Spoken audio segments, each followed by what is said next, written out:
আমার দ্বিতীয় সন্তানটিও যখন মেয়ে হলো তখন থেকে আমার স্বামীর আচরণ পুরোপুরি বদলে গেল, সবচেয়ে খারাপ ভাবে। ও এমন এক পরিবার থেকে এসেছে যেখানে 9 জন ভাই, কোনো বোন নেই। এই কারণে ওর বংশের সবাই অন্ধ আশা ধরে রেখেছিল যে আমি তাদের এই পুরুষতান্ত্রিক ধারা টিকিয়ে রাখবো।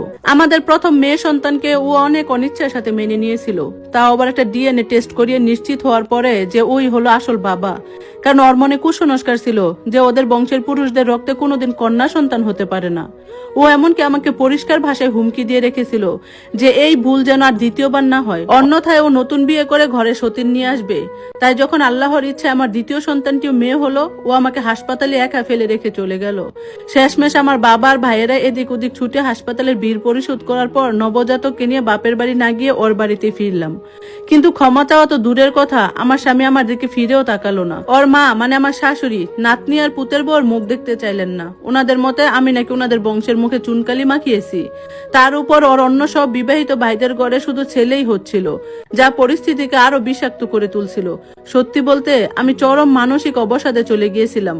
শ্বশুরবাড়ির সবাই এমন একটা ভাব করতো যেন মেয়ে সন্তান হওয়াটা সম্পূর্ণ আমারই অপরাধ। আমার স্বামী দিন দিন আরো পরোয়াসীন হয়ে উঠলো। ও প্রকাশ্যে অন্য নারীর সাথে পরক্রিয়া শুরু করলো। প্রতিদিন মাঝরাতে মদ খেয়ে কিংবা আড্ডা দিয়ে বাড়ি ফিরতো। ও আমাকে অনবরত অপমান করত, বলতো যে আমি নাকি ওর নাম মাটিতে মিশিয়ে দিয়েছি। ও প্রায় বলতো এমন এক নতুন বউ নিয়ে আসবো যে ওর বংশের বাতি জ্বালাতে ছেলে দেবে। ও আমাদের 2 কন্যা সন্তানকে কখনো নিজের সন্তান বলে গণ্য করেনি। নিষ্পাপ মেয়ে দুটো যখনই আব্বু বলে ওর কাছে যাওয়ার চেষ্টা করত, ও পশুর মতো চিৎকার করে তাদেরকে তাড়িয়ে দিত। মেয়েদের দুধের টাকা বা ভরণ পোষণের জন্য একটা ফুটি করেও কোনোদিন দেয়নি।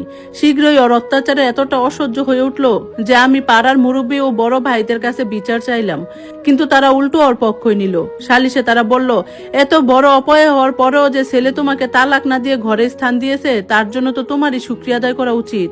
উপায় না পেয়ে আমি আমাদের মহল্লার মসজিদের ইমাম সাহেবের কাছে গিয়ে কেঁদেছিলাম, কিন্তু তিনি আমাকে ধৈর্য ধরার নসিহত দিলেন এবং স্বামীর হেফাজতের জন্য আল্লাহর দরবারে দোয়া করার পরামর্শ দিয়ে কিছু দোয়া শিখিয়ে দিলেন। আমি আল্লাহর উপর ভরসা করে শুধু সন্তান